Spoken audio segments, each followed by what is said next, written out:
Hello guys, welcome back to our channel simplified study official. तो guys, आज की इस पर्टिकुलर वीडियो में हम पढ़ने वाले हैं company law BCom third sem unit 1 के इम्पोर्टेंट क्वेश्चंस जो आपके एग्जाम के पॉइंट ऑफ व्यू से बहुत इंपॉर्टेंट हैं। तो आज की इस वीडियो में हम सारे इंपॉर्टेंट क्वेश्चंस यूनिट 1 के कवर करने वाले हैं। नेक्स्ट वीडियो में हम यूनिट 2 के कवर करेंगे।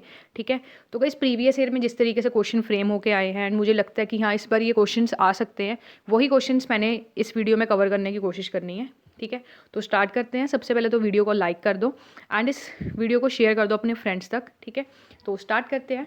कंपनी लॉ के इंपॉर्टेंट क्वेश्चंस यूनिट 1 का जो आपका फर्स्ट क्वेश्चन बनता है, जो 15 मार्क्स के लिए आता ही आता है। ठीक है, देखो फर्स्ट चैप्टर में से एक क्वेश्चन तो आपका आएगा ही आएगा, मतलब इसको पढ़ के रखो। ठीक है, तो फर्स्ट क्वेश्चन आपका कौन सा बनता है, that is what do you mean by company, explain the characteristics of company.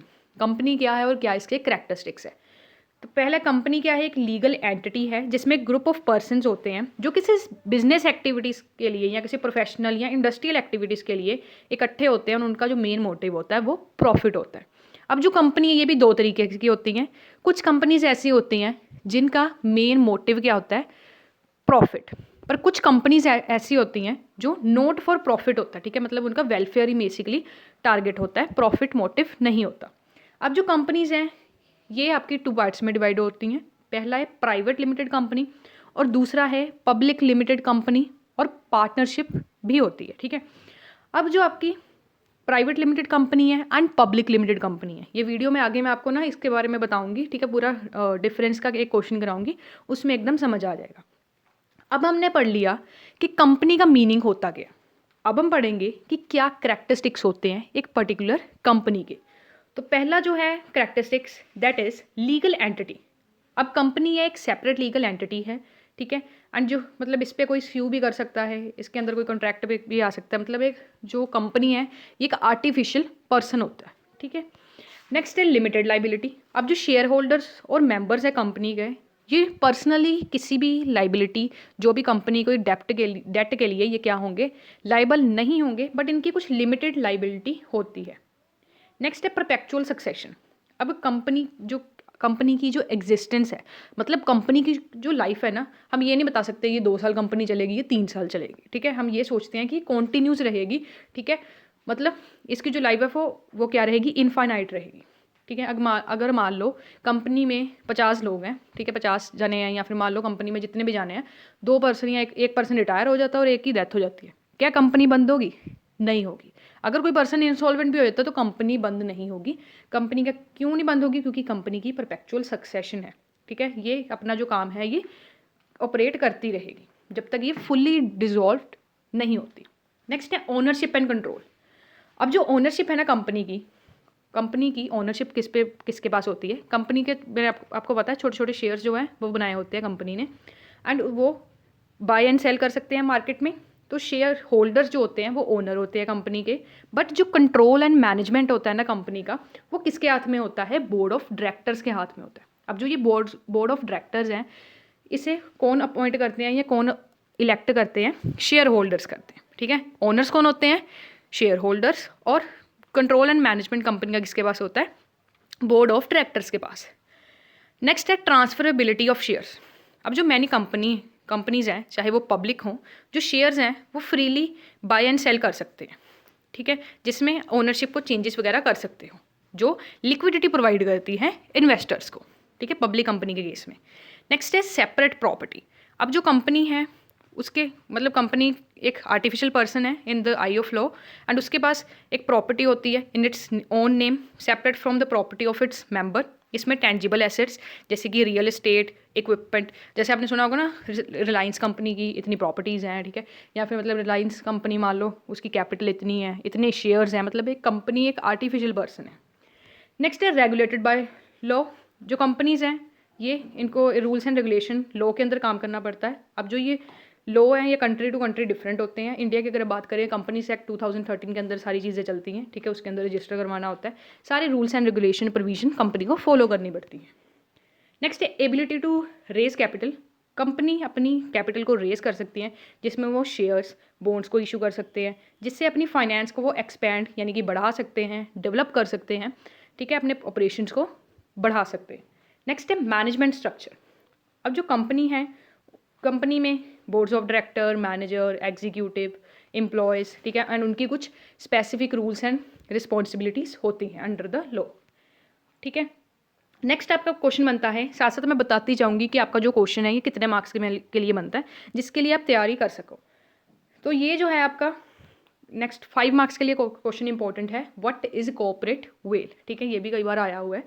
पहला है लीगल सेपरेशन। कॉर्पोरेट वेल का क्या मतलब है कि जिसमें हम मतलब लीगली क्या करेंगे, कंपनी को शेयर होल्डर से डिस्टिंक्ट करेंगे, मतलब डिफ्रेंशिएट करेंगे कि ये हमारे शेयर होल्डर्स हैं, ये हमारे कंपनी है। इसका मतलब क्या है, कंपनी की सेपरेट लीगल एंटिटी है। ये लाइन तो लर्न करके रख लो, चाहे वो पहले वाला क्वेश्चन पढ़ा है ना, ये तो हर मैं कह रही हूँ क्वेश्चन में आएगा। Company is a separate legal entity, ठीक है, एंड वो इंडिविजुअल से अलग है। नेक्स्ट है लिमिटेड लाइबिलिटी। कॉर्पोरेट जो वेल है ये प्रोवाइड करता है कि शेयर होल्डर्स एंड डायरेक्टर्स की क्या होती है, लिमिटेड लाइबिलिटी होती है, मतलब उनकी कोई पर्सनल लाइबिलिटी नहीं है कंपनी के डेट के अकॉर्डिंग, ठीक है। नेक्स्ट है प्रोटेक्शन फ्रॉम पर्सनल लाइबिलिटी। अब जैसे आपको पता है कि कंपनी जो है ये सेपरेट लीगल एंटिटी है एंड इसके एक्शन डेट जो है वो ऑब्लिगेशन वो अपने आप में ही है, मतलब ये क्या है, पर्सनल लाइबिलिटी जो शेयर होल्डर्स की नहीं है। हमने पहले भी क्वेश्चन 1 में, जो क्वेश्चन 1 मैंने अभी आपको करवाया, उसमें हमने ये पॉइंट क्या पढ़ा था कि कंपनी सेपरेट लीगल एंटिटी है, कोई भी डेट है कंपनी का वो शेयर होल्डर्स की पर्सनल लाइबिलिटी नहीं है। जितना उन्होंने शेयर्स क्या है बाय किया है, या जितना उन्होंने कैपिटल लगाया है, जितना उन्होंने इन्वेस्ट किया कंपनी में, सिर्फ उतनी लिमिट तक ही उनकी जो है लीगल ऑब्लिगेशन है। नेक्स्ट है पर्सिंग द कॉर्पोरेट वेल। अब गाइस कुछ ऐसे केसेस हैं, अभी मैंने आपको बताया कि जो शेयर होल्डर्स हैं या डायरेक्टर्स हैं उनकी पर्सनल लाइबिलिटी नहीं होती, बट कुछ ऐसी एक्सेप्शंस होती हैं जिसमें जो शेयर होल्डर्स हैं उनकी पर्सनल लाइबिलिटी होती है, कंपनी की जो भी डेट वगैरह होते हैं, ठीक है। वो कोर्ट जो है, कोर्ट क्या कर सकता है, कॉर्पोरेट वेल को लिफ्ट कर सकता है ताकि शेयर होल्डर्स पर्सनली लाइबल हो सके। इसमें कुछ केसेस होते हैं जिसमें मान लो कोई शेयर होल्डर ने फ्रॉड किया है, ठीक है, कुछ इम्प्रॉपर कंडक्ट किया है, ठीक है, जिसमें क्या है कोई रॉन्गफुल एक्ट किया है, उसके अकॉर्डिंग ही जो है शेयर होल्डर्स पर्सनली लाइबल होते हैं डेट के लिए। Next legal and ethical consideration. अब जो कॉर्पोरेट वेल है ये प्रोटेक्ट करता है इंडिविजुअल को पर्सनल लाइबिलिटी से, ठीक है। अब जो कोर्ट है, बट मैंने अभी आपको बताया केस कि जो कोर्ट है वो क्या कर सकता है, वेल को लिफ्ट कर सकता है अगर वो सोचता है कि, मतलब मैंने अभी आपको बताया ना कुछ ऐसे एग्जेम्पशंस होते हैं जिसके कारण जो है किसी भी शेयर होल्डर की पर्सनल लाइबिलिटी बनती है कंपनी के डेट के अकॉर्डिंग, ठीक है। ये कुछ एग्जेम्पशंस होते हैं, ये भी आपको इतना पढ़ने में डेट में ज़रूरी नहीं है क्योंकि सिर्फ 5 मार्क्स के लिए क्वेश्चन है। एक बार फिर से ये क्वेश्चन देख लेते हैं, कॉर्पोरेट वेल क्या होता है। इसमें लीगल सेपरेशन, कॉर्पोरेट वेल हमें बताता है कि कंपनी अलग है, कंपनी एक सेपरेट लीगल एंटिटी है और शेयर होल्डर्स अलग हैं। शेयर होल्डर्स कौन है, ऑनर ऑफ द कंपनी है। Limited liability, corporate veil provide करता है शेयर होल्डर और डायरेक्टर्स को एक लिमिटेड लाइबिलिटी, मतलब वो बताता है, कॉर्पोरेट वेल में ये बताया गया है कि कंपनी की जो डेट है वो शेयर होल्डर्स उसके लिए पर्सनल लाइबल नहीं है, ठीक है। नेक्स्ट है प्रोटेक्शन फ्रॉम पर्सनल लाइबिलिटी। अब जो कंपनी है वो सेपरेट लीगल एंटिटी है, सेम वही जो 2 पॉइंट्स में बताया, तीसरे पॉइंट में भी यही बता दिया कि कंपनी जो है एक सेपरेट लीगल एंटिटी है, जो भी उसके एक्शन है, डेट है, वो एक कंपनी के अंदर ही रहने वाले हैं, मतलब कंपनी के द्वारा ही होंगे, मतलब जो भी लाइबिलिटी वगैरह होगा उसके लिए कोई भी डायरेक्टर हो चाहे शेयर होल्डर हो पर्सनली लाइबल नहीं होगा। बट नेक्स्ट है piercing the corporate veil. But कुछ ऐसे केसेस होते हैं, कुछ ऐसी एग्जेम्पशंस होती हैं, कुछ ऐसे सर्कमस्टांसेस होते हैं जिसमें जो कोर्ट है वो पर्स या फिर लिफ्ट करेगा कॉर्पोरेट वेल को शेयर होल्डर्स तक ताकि वो पर्सनली लाइबल होंगे। इसमें फ्रॉड हो गया किसी शेयर होल्डर्स के द्वारा या कंपनी के द्वारा, कोई भी क्या किया जा रहा है, फ्रॉड किया जा रहा है, कोई इम्प्रॉपर कंडक्ट किया जा रहा है, उस केस में शेयर होल्डर और डायरेक्टर्स पर्सनली लाइबल हो सकते हैं, ठीक है। नेक्स्ट है आपका क्वेश्चन, ये जो क्वेश्चन है 5 मार्क्स के लिए और 15 मार्क्स के लिए, शॉर्ट एंड लॉन्ग के लिए दोनों इंपॉर्टेंट है। शॉर्ट के लिए आता है तो सिंपल आपको क्या करना है, 5 6 7 से 8 पॉइंट लिख देने हैं, एंड अगर आपको 15 मार्क्स का आएगा तो वो मैं आपको करवा रही हूँ। पब्लिक कंपनी क्या है, इनके पास लार्ज पूल ऑफ कैपिटल होता है, बट इनको रेगुलेटरी बर्डन ज़्यादा फॉलो करना पड़ता है क्योंकि बहुत रूल्स एंड लॉ के अंदर इनको काम करना पड़ता है। प्राइवेट कंपनी जो है ये फ्लेक्सिबल होती है, कंट्रोल इनका फ्लेक्सिबल होता है क्योंकि इनमें लिमिटेड एक्सेस होता है कैपिटल का, ठीक है। पब्लिक कंपनी के पास बहुत सारी कैपिटल होती है, लार्ज पूल ऑफ कैपिटल होता है जहाँ से वो रेस कर सकते हैं, बट प्राइवेट कंपनी की जो कह सकते हो कैपिटल है ना कहीं वो लिमिटेड होती है, फिक्स्ड होती है। सबसे पहले हम पढ़ेंगे पब्लिक कंपनी। पहला है ओनरशिप।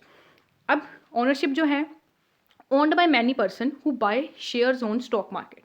ओनरशिप बहुत सारे पर्सन के पास हो सकती है क्योंकि ये अपने शेयर्स को, बॉन्ड्स को फ्रीली क्या कर सकते हैं, ट्रेड कर सकते हैं स्टॉक मार्केट में। कोई भी इनको सेल कर सकता है, कोई भी इनके शेयर्स को बाय कर सकता है, ठीक है, बाय एंड सेल कर सकता है। नेक्स्ट है शेयर्स। जैसे मैंने अभी आपको बताया, कोई भी इनके जो शेयर्स है पब्लिक कंपनी के बाय एंड सेल कर सकता है। नेक्स्ट है money. Raise money by selling shares to public, ठीक है, अपनी कैपिटल या अपनी मनी को कैसे रेज करती है पब्लिक कंपनी, अपने शेयर्स जो हैं वो पब्लिक को ये क्या करते हैं, सेल करते हैं। नेक्स्ट है रूल। पब्लिक कंपनी को स्ट्रिक्ट गवर्नमेंट रूल्स फॉलो करने पड़ते हैं। पब्लिक कंपनी का आपका एग्जांपल आ जाएगा Apple, Microsoft and Google. Next है प्राइवेट कंपनी। प्राइवेट कंपनी की जो ओनरशिप है owned by small group of person, ठीक है, ये बेसिकली फाउंडर या फैमिली हो सकती है। शेयर्स जो हैं ये पब्लिक में नहीं सोल्ड होते हैं प्राइवेट कंपनी के केस में। एंड जो मनी रेस या कहाँ से कर सकते हैं प्राइवेट कंपनी, सिर्फ और सिर्फ प्राइवेट इन्वेस्टर या बैंक से लोन वगैरह ले सकते हैं, ठीक है। नेक्स्ट है rules. Fewer rules and regulation इनको फॉलो करनी पड़ती हैं।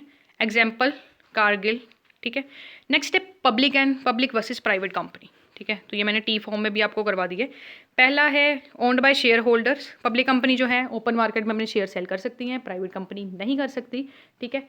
शेयर्स, पब्लिक कंपनी अपने शेयर्स या स्टॉक एक्सचेंज में फ्रीली सेल कर सकती है, बट जो प्राइवेट कंपनी के केस में शेयर्स को हम पब्लिकली ट्रेड नहीं कर सकते।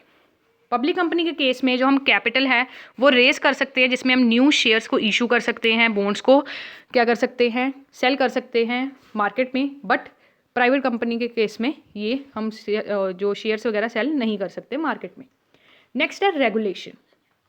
जो पब्लिक कंपनी के केस में रेगुलेशन जो है सिक्योरिटी एंड एक्सचेंज कमीशन के अकॉर्डिंग ही सारे रूल्स एंड रेगुलेशन फॉलो किए जाते हैं। बट प्राइवेट कंपनी के केस में यहाँ पे जो रेगुलेशंस जो होती हैं, रूल्स एंड रेगुलेशन थोड़े कम होते हैं as compare to public company. Next है फाइनेंशियल रिपोर्टिंग। पब्लिक कंपनी के केस में इनको अपनी जो फाइनेंशियल जो इन्फॉर्मेशन है पब्लिक तक प्रोवाइड करनी पड़ती है, डिस्क्लोज करनी पड़ती हैं। बट प्राइवेट कंपनी के केस में जो प्राइवेट कंपनी है उनको पब्लिक को अपनी सारी फाइनेंशियल इन्फॉर्मेशन शो करने की ज़रूरत नहीं है। नेक्स्ट है ट्रांसपेरेंसी। पब्लिक कंपनी के केस में हाई लेवल ऑफ ट्रांसपेरेंसी होती है क्योंकि सारी फाइनेंशियल जो भी इन्फॉर्मेशन है वो पब्लिक को प्रोवाइड की जाती है। बट प्राइवेट कंपनी के केस में लो लेवल ऑफ ट्रांसपेरेंसी होती है। नेक्स्ट है गवर्नेंस। पब्लिक कंपनी के केस में जो बोर्ड्स ऑफ डायरेक्टर्स होते हैं वो शेयर होल्डर सिलेक्ट करते हैं, और प्राइवेट कंपनी के केस में जो बोर्ड्स ऑफ डायरेक्टर होते हैं वो ओनर्स के थ्रू अपॉइंट किए जाते हैं। पब्लिक कंपनी का आपका एग्जाम्पल आ जाएगा एप्पल, माइक्रोसॉफ्ट एंड अमेजोन। और दूसरी तरफ आपका प्राइवेट कंपनी का आ जाएगा Kargil, coach industries, Mars etcetera, ठीक है। एडिशनल पॉइंट्स पढ़ लेते हैं। पब्लिक कंपनी जो है इनके पास लार्ज एंड कॉम्प्लेक्स ऑपरेशन होते हैं as compare to private company. Private company क्या होती हैं, मोर फ्लेक्सिबिलिटी होती हैं डिसीजन मेकिंग में, एंड ये क्या कर सकते हैं, मार्केट के चेंजेस के साथ क्विकली रिस्पॉन्स कर सकती हैं। पब्लिक कंपनीज जो हैं इनको क्या करना पड़ता है, मतलब सिक्योरिटाइजेशन जो है, सिक्योरिटी प्रोवाइड करनी पड़ती है इन्वेस्टर एनालिस्ट को। प्राइवेट कंपनी जो है ये क्या होती हैं, सिक्योरिटिव होती हैं, बिजनेस स्ट्रेटजी, क्योंकि उनको इतना पब्लिक को ऐसा सब कुछ बताने की ज़रूरत नहीं है। बट पब्लिक कंपनी में हमें सारे अपने जो डिस्क्लोजर हैं वो पब्लिक को बताने पड़ते हैं, मतलब, ठीक है। नेक्स्ट है गाइस आपका question, describe one person company. ये आपको शॉर्ट के लिए भी आ सकता है और लॉन्ग के लिए भी आ सकता है, ठीक है। तो आपको आ सकता है ओपीसी या वन पर्सन कंपनी से क्वेश्चन आ सकता है इस तरीके से। तो पढ़ते हैं क्या होता है। वन पर्सन कंपनी एक टिपिकली बिजनेस स्ट्रक्चर होता है, ठीक है, जिसमें एक सिंगल जो इंडिविजुअल है वो अपनी कंपनी को इस्टेब्लिश करता है एंड रन करता है। कंपनी की तरह मतलब या पार्टनरशिप की तरह 2-3 पर्सन नहीं होते, सिर्फ एक ही पर्सन होता है। मान लो मैं हूँ, मैं अपनी कंपनी ओपन कर लेती हूँ, ठीक है, मेरे कोई मेंबर नहीं है, ठीक है, कोई भी ऐसा ग्रुप ऑफ पर्सन मेरी कंपनी में नहीं है, सिर्फ मैं ही उसको इस्टेब्लिश कर रही हूँ और मैं ही उसको रन कर रही हूँ कंपनी को। तो वो कौन सी कंपनी होगी, ओपीसी, यानी कि वन पर्सन कंपनी, ठीक है। इसमें जो है सोल प्रोप्राइटरशिप जो होता है उसके भी एडवांटेजेस मिलते हैं एंड लीगल प्रोटेक्शन मिलती है प्राइवेट लिमिटेड कंपनी की तरह। नेक्स्ट है की फीचर्स। सिंगल ओनर, सिर्फ एक ही पर्सन होता है जो कंपनी को फॉर्म करेगा एंड रन करेगा। नेक्स्ट है सेपरेट लीगल एंटिटी। बाकी कंपनीज की तरह ओपीसी भी एक सेपरेट लीगल एंटिटीज होता है अपने ओनर के लिए, ठीक है, उसकी अपनी प्रॉपर्टी होती है, कॉन्ट्रैक्ट होते हैं बिजनेस के। एंड जो ओपीसी है ये अपने नेम पे, मान लो मेरी कंपनी का नाम है simplified study official, simplified study official किसी पे स्यू कर सकती है, ठीक है। मान लो मेरी कंपनी है ओपीसी है, अपने नेम पे स्यू कर सकती है और उस पर कोई स्यू कर सकता है, मतलब उस पर कोई केस दर्ज कर सकता है। नेक्स्ट है लिमिटेड लाइबिलिटी। ओनर्स जो है, ओनर के जो पर्सनल एसेट्स हैं वो are protected from the company's liability, ठीक है। अब ओनर के जो पर्सनल एसेट्स हैं ना, उसको कोई भी डेट वगैरह पे करने हैं कंपनी के नाम से, वो अलग रहेंगे, ठीक है, लिमिटेड लाइबिलिटी होती हैं। नेक्स्ट है परपेचुअल सक्सेशन। ओपीसी भी सेम परपेचुअल सक्सेशन है, मतलब चाहे मान लो अगर कोई भी क्या हो, ओनर डाई भी हो जाए, ठीक है, या फिर मान लो मैं अपनी कंपनी को रन नहीं कर सकती, मेरी जगह कोई दूसरा पर्सन आ जाता है, ठीक है, मान लो मेरी कोई फैमिली में से आ सकता है, तो वो कंपनी चलती जाएगी। नेक्स्ट है easier compliance compare to private limited company. OPC जो है ये सिंपलर क्या है, कंप्लाइंस रिक्वायरमेंट है, मतलब इसमें कोई इतने हार्ड रूल्स एंड रेगुलेशन मुझे फॉलो करने की ज़रूरत नहीं है। नेक्स्ट है बेनिफिट्स ऑफ ओपीसी। पहला है ईजी टू फॉर्म, क्योंकि इसका फॉर्म करने मतलब इस कंपनी को बनाने का जो सारा प्रोसीजर है वो बहुत ज़्यादा सिंपल है as compare to public and private company. Next है लोअर कॉस्ट। कंपेयर करें अगर प्राइवेट लिमिटेड कंपनी से, तो ओपीसी के जो रजिस्ट्रेशन एंड मेंटेनेंस कॉस्ट है वो बहुत ज़्यादा क्या है, कम है। नेक्स्ट है फ्लेक्सिबिलिटी। सिंगल ओनर के पास कंप्लीट कंट्रोल होता है कंपनी के ऑपरेशंस का। नेक्स्ट है प्रेस्टीज। कंपनी का स्ट्रक्चर जो है वो क्या करता है, क्रेडिबिलिटी एंड ट्रस्ट को क्या क्या कर सकता है, ईजिली इंक्रीज कर सकता है।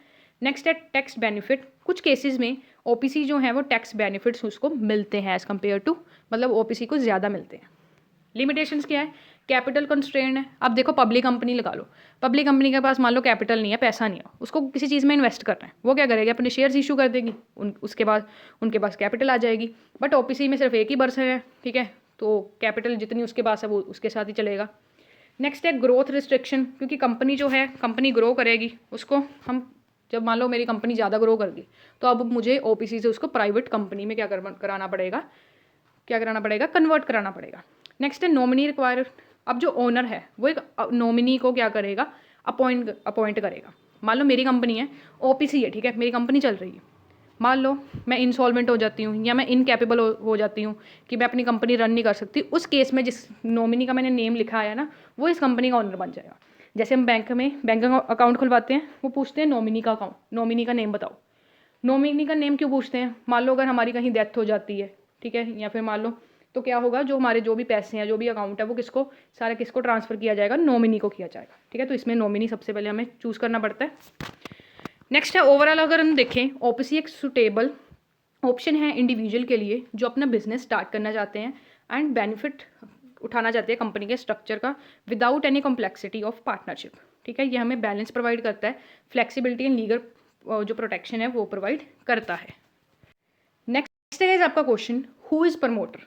अब आपको ना ये क्वेश्चन इंपॉर्टेंट है। क्वेश्चन किस तरीके से आ जाता है, 15 के लिए आता है, वैसे लॉन्ग के लिए, कि प्रमोटर कौन है, क्या उसकी लीगल क्या है, उसकी लीगल जो भी है, civil liability and criminal liability कौन कौन सी हैं, ये क्वेश्चन इंपॉर्टेंट है, लॉन्ग के लिए आता है, ठीक है।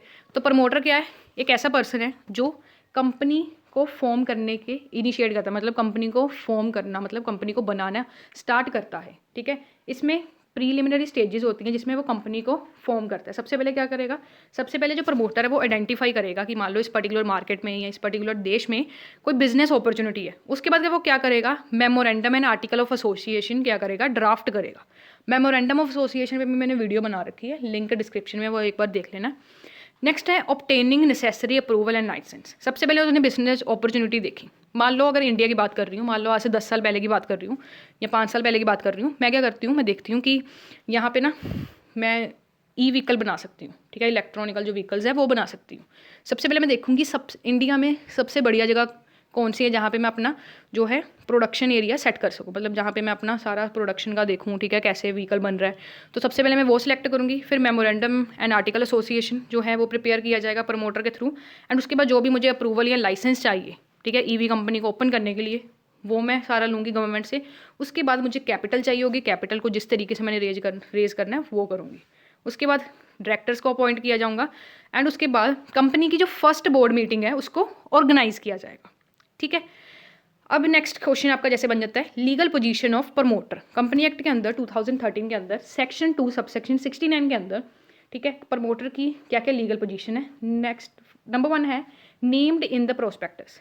जो पर्सन है इसका जो नेम है ये प्रोवाइड, जो प्रमोटर जो भी है इसका कंपनी के प्रोस्पेक्टस में नेम प्रोवाइड किया जाएगा। नेक्स्ट है आइडेंटिफाइड इन एनुअल रिटर्न।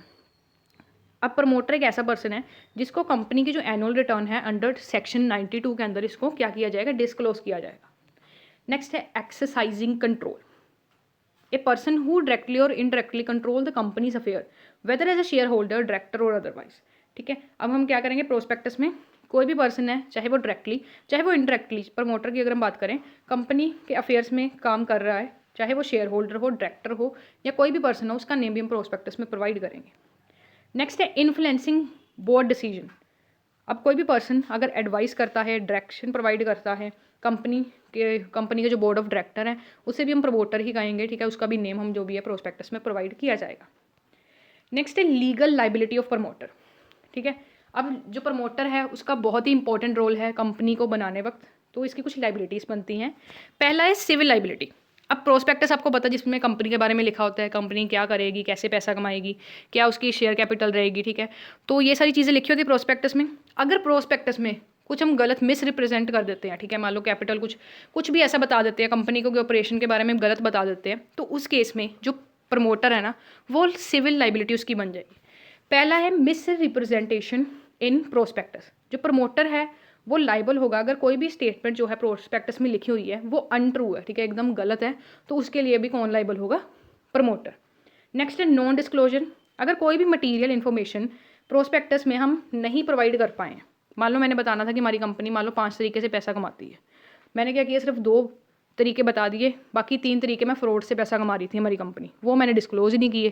ठीक है, क्योंकि मुझे पता था मैं डिस्क्लोज करूँगी तो मैं फंस जाऊँगी, तो मैंने क्या किया, प्रमोटर ने वो चीज़ लिखी नहीं। अगर बाद में कोई पर्सन आके स्यू कर देता है कंपनी के कि ये ना फ्रॉड करके पैसा कमा रहे हैं या कोई ऐसी चीज़ से पैसा कमा रहे हैं जो इन्होंने प्रोस्पेक्टस में लिखा ही नहीं है, तो उसके लिए कौन लाइबल होगा, प्रमोटर।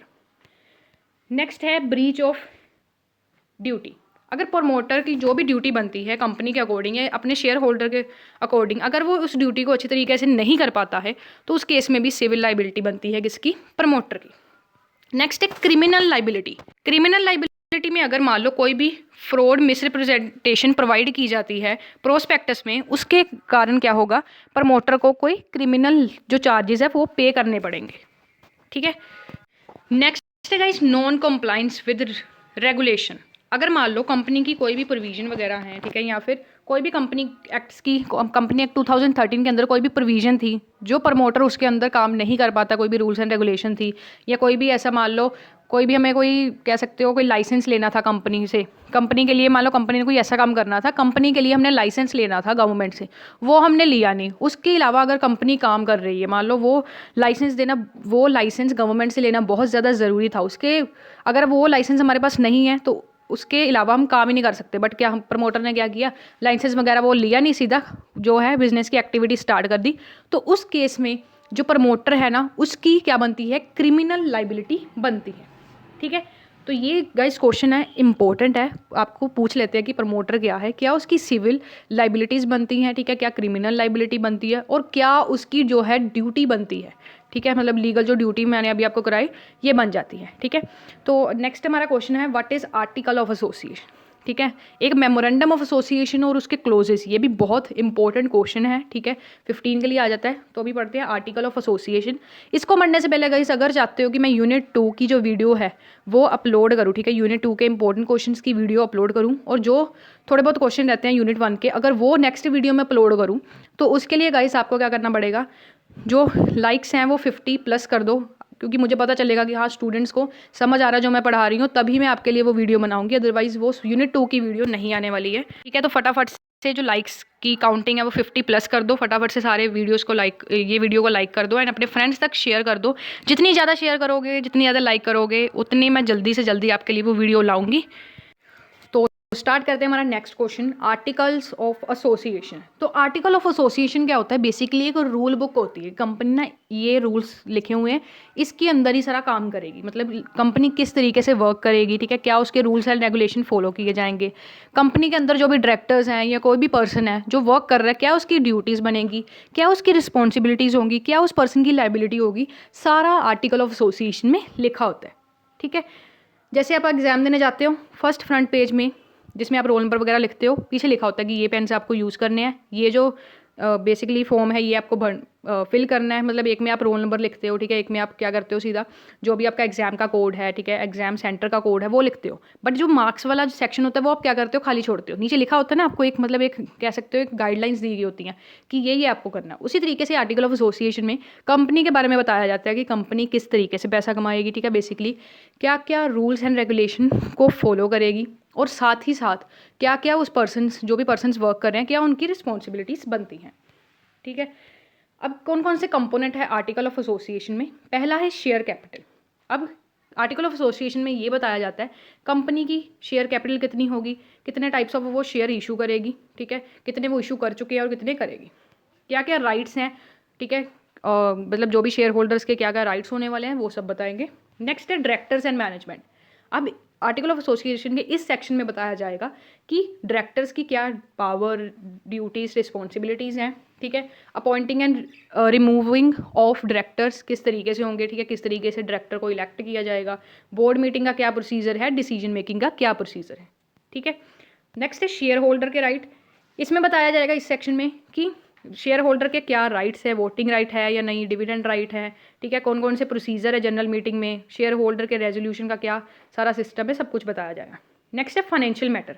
इसमें बताया जाएगा कंपनी का फाइनेंशियल ईयर एंड कब होगा, कौन कौन से प्रोसीजर फॉलो करेंगे जिसमें वो फाइनेंशियल स्टेटमेंट्स या फाइनेंशियल स्टेटमेंट्स की ऑडिटिंग करेंगे, ठीक है। इसमें dividend policy, distribution of policy सब बताया जाएगा। नेक्स्ट है कंपनी की मीटिंग। इसमें बताया जाएगा कि कंपनी कब जो अपनी मीटिंग है वो करेगी, ठीक है, क्या क्वोरम जो है रिक्वायर्ड होगा वोटिंग प्रोसीजर्स के लिए। मतलब क्वोरम का क्या मतलब है कि बोर्ड की जो मीटिंग होगी ना उसमें कितने पर्सन्स प्रेजेंट होंगे और कितने पर्सन्स कितने कितने पर्सन वोटिंग करेंगे और कितने परसेंट वोटिंग होने पर हम किसी जो भी डिसीजन पे पहुंचेंगे। नेक्स्ट है why articles of association are importance. क्यों ये इतना इंपॉर्टेंट है, क्यों हम इसको प्रिपेयर करते हैं, क्योंकि ये कंपनी के जो इंटरनल गवर्नेंस है ना उसको एक फ्रेमवर्क प्रोवाइड करती है कि हमने इसके अंडर रहते काम करना है। ये इन्वेस्टर को प्रोटेक्शन प्रोवाइड करती है क्योंकि ये पहले ही बता देती है कंपनी के क्या राइट्स हैं, क्या प्रोटेक्शन वो प्रोवाइड करते हैं अपने शेयर होल्डर्स को। नेक्स्ट है रेगुलेटरी कॉम्प्लाइंस। ये क्या करते हैं, प्रोवाइड करते हैं relevant law and regulations provide करते हैं। साथ ही ये कॉन्ट्रैक्चुअल रिलेशनशिप जो है ये प्रोवाइड करते हैं कंपनीज एंड शेयर होल्डर के बीच में। नेक्स्ट है आपका question, what is red hearing prospectus, ठीक है। रेड हेयरिंग प्रोस्पेक्टस क्या है, ठीक है, ये 5 मार्क्स के लिए इंपॉर्टेंट है। रेड हेयरिंग प्रोस्पेक्टस एक प्रीलिमिनरी डॉक्यूमेंट है जो एक कंपनी फिल करती है सिक्योरिटी एंड एक्सचेंज कमीशन यानी कि SEC यूनाइटेड स्टेट्स में है, ठीक है, और ये सेबी इंडिया में है।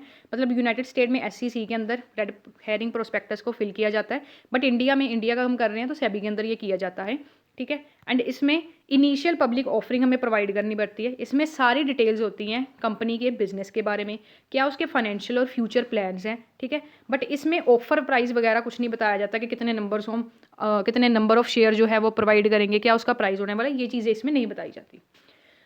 अब कौन कौन से की पॉइंट्स हैं रेड हेयरिंग प्रोस्पेक्टस के। पहला है प्रीलिमिनरी डॉक्यूमेंट। ये एक ड्राफ्ट वर्जन है फाइनल प्रोस्पेक्टस का। बेसिक इन्फॉर्मेशन, ठीक है, इसमें क्रूशियल इन्फॉर्मेशन होती है, ठीक है। It doesn't contain crucial details. इसमें क्या है, मतलब अच्छी तरीके से सारी इन्फॉर्मेशन नहीं होती है क्योंकि इसमें कोई ऑफर प्राइस नहीं बताते, हम ये नहीं बताते कि हम कितने शेयर्स इशू करेंगे। सिंपल ये बताया जाता है कंपनी का इनिशियल ऑफरिंग शेयर कितने होने वाले हैं, सिर्फ ये बताया जाता है। नेक्स्ट है रेगुलेटरी रिव्यू, ठीक है। इसमें रेगुलेटरी रिव्यू होता है क्योंकि हम सेबी के अंदर इंडिया में उसके अंदर रेड हेयरिंग प्रोस्पेक्टस को क्या करते हैं, फिल करते हैं। नेक्स्ट है इन्वेस्टर इन्फॉर्मेशन। ये पोटेंशियल जो इन्वेस्टर्स हैं उनको क्या करता है, एसेंशियल इन्फॉर्मेशन के बारे में बताता है ताकि वो डिसीजन अच्छे तरीके से ले सके। नेक्स्ट है लीगल डिस्क्लेमर। इसमें लीगल डिस्क्लेमर होता है often printed in red ink hence name red herring. ये जो प्रोस्पेक्टस होते हैं ना ये रेड इंक के साथ लिखा जाता है तभी इसको कहते हैं रेड हेयरिंग प्रोस्पेक्टस। इसमें क्या होता है, हम क्या बताते हैं, ये देखो इनिशियल पब्लिक ऑफरिंग हम IPO बताते हैं, बट इसमें कंपनी के फाइनेंशियल प्लान्स के बारे में हम बताते हैं, बट ये नहीं बताते हमने कितने प्राइस पे शेयर बेचना है और कितने का बेचना है, और ये रेड इंक के थ्रू लिखा जाता है तभी इसको रेड हेयरिंग प्रोस्पेक्टस कहते हैं। तो गाइस जो आपका ये रेड हेयरिंग प्रोस्पेक्टस होता है ना, जो ये रेगुलेटरी अथॉरिटी जैसे कि सेबी इसको अप्रूव कर देती है कि हाँ ये एकदम सही है, ठीक है। तो जो भी इसमें मिसिंग डिटेल्स होती हैं, जैसे मैंने अभी आपको बताया कि शेयर का कितना प्राइस होगा, कितने शेयर्स हम इशू करने वाले हैं, वो सारी मिसिंग इन्फॉर्मेशन जो है ना कंपनी उसको फिल कर देती है कि मान लो मेरा 10 रुपये का प्राइस होगा, 10 रुपये शेयर का प्राइस होगा और 1 लाख में शेयर इशू करने वाली हूँ, ये सारा उसमें ऐड करके फाइनल जो प्रोस्पेक्टस है ना वो सारा इशू कर दिया जाता है, डिस्ट्रीब्यूट कर दिया जाता है, किसके थ्रू, इन्वेस्टर को इशू कर दिया जाता है। नेक्स्ट है आपका question, who is liable for miss statement in prospectus. अभी हम प्रोस्पेक्टस की बात कर रहे हैं जिसमें कंपनी के बारे में लिखा होता है कि अगर उस प्रोस्पेक्टस में कुछ मिस स्टेटमेंट हो जाती है, ठीक है, कुछ हम गलत लिख देते हैं, कुछ ऐसा लिख देते हैं कोई जो कंपनी में हो ही नहीं रहा है, तो उस केस में कौन कौन लाइबल होगा, ठीक है, किसकी जिम्मेवारी होगी। पहला तो है भाई प्रमोटर, क्योंकि प्रमोटर क्या है, कंपनी को फॉर्म करता है, बनाता है, सारा कुछ करता है। तो क्योंकि कंपनी को फॉर्म करना कहाँ से स्टार्ट होता है, प्रमोटर से ही स्टार्ट होता है। तो सबसे पहले नंबर 1 पे यही रिस्पॉन्सिबल होगा, क्योंकि इसको इंश्योर करना होता है कि जो इन्फॉर्मेशन प्रोस्पेक्टस के अंदर हम डाल रहे हैं ना वो एकदम एक्यूरेट एंड एकदम सही हो। नेक्स्ट है डायरेक्टर, जो डायरेक्टर है कंपनी के, जो ऑथराइज्ड होते हैं इशू ऑफ प्रोस्पेक्टस, वो लाइबल होते हैं, जिसमें हम प्रोस्पेक्टस में सारा जो बताते हैं ना डायरेक्टर्स के बारे में, जो सारे डिसीजंस वगैरह लेते हैं, वो डायरेक्टर जो है वो क्या होगा, वो भी लाइबल होगा। नेक्स्ट है एक्सपर्ट जैसे कि अकाउंटेंट, इंजीनियर, लॉयर्स, जिन्होंने अपना कंट्रीब्यूट किया है प्रोस्पेक्टस को बनाते समय, ठीक है, जिसने हेल्प की है ना प्रोस्पेक्टस में बनाते समय, वो ही क्या है, लाइबल होंगे। नेक्स्ट है कंपनी सेक्रेटरी। कंपनी जो सेक्रेटरी है ये की ऑफिशियल होता है, जो लाइबल माना जाता है अगर कोई भी मिस स्टेटमेंट या कोई भी गलती होती है प्रोस्पेक्टस में, ठीक है। क्योंकि ये क्या करता है, जो कंपनी सेक्रेटरी है, सारा जब कुछ प्रिपेयर हो जाता है, ये सारा रिव्यू देखता है, एकदम देखता है, मतलब कंपनी सेक्रेटरी सारा एक ओवरऑल देखता है कि प्रोस्पेक्टस किस तरीके से बना। अगर कोई भी गलती वगैरह होती है तो कंपनी सेक्रेटरी भी क्या होता है, लाइबल होता है। नेक्स्ट है एक्सटेंट ऑफ लाइबिलिटी। अब इसमें सिविल और क्रिमिनल लाइबिलिटी होती है प्रमोटर की तरह। कौन कौन सी होती है, पहली है civil liability, compensation to investor.